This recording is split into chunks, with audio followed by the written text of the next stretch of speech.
I call this my foundation.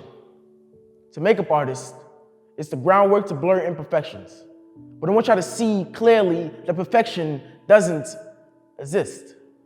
Because inside these walls, while we're blessed to be alive to the rest of the world, our being doesn't exist.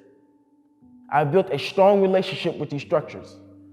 To the refugee camp in Ghana, we were birthed between civil wars and uncivilized governments. It was just my mother and I. But it took a village to raise this child, labeled my people as animals that wonder, how can the jungle act this wild? Mama will always say, no weapon formed against me shall prosper.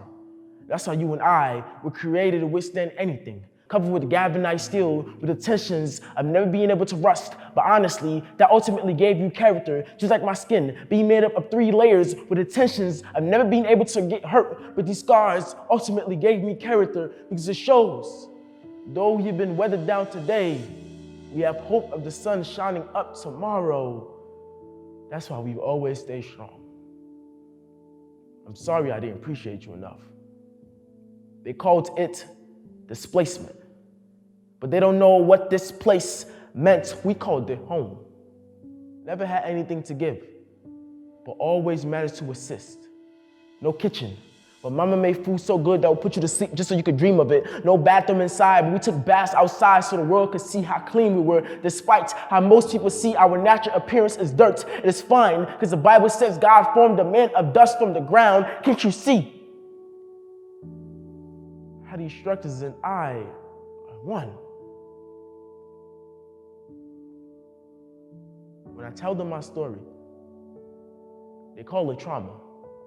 We called it normal growing up. I thought we had it good, when in reality, I just had nothing to compare it to. Since then, I've lived at 7 other places, and none of them are comparable.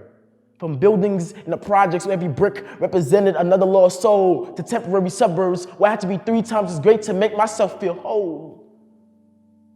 All these places taught me how to shoot for the stars, even if I had no goal. People often ask me, do you still remember?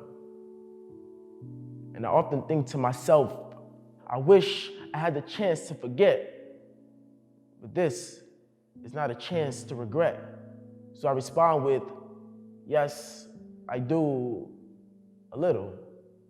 But it seems like all I have are dreams and pictures of scenes that I'm trying to piece together to figure out what all this means.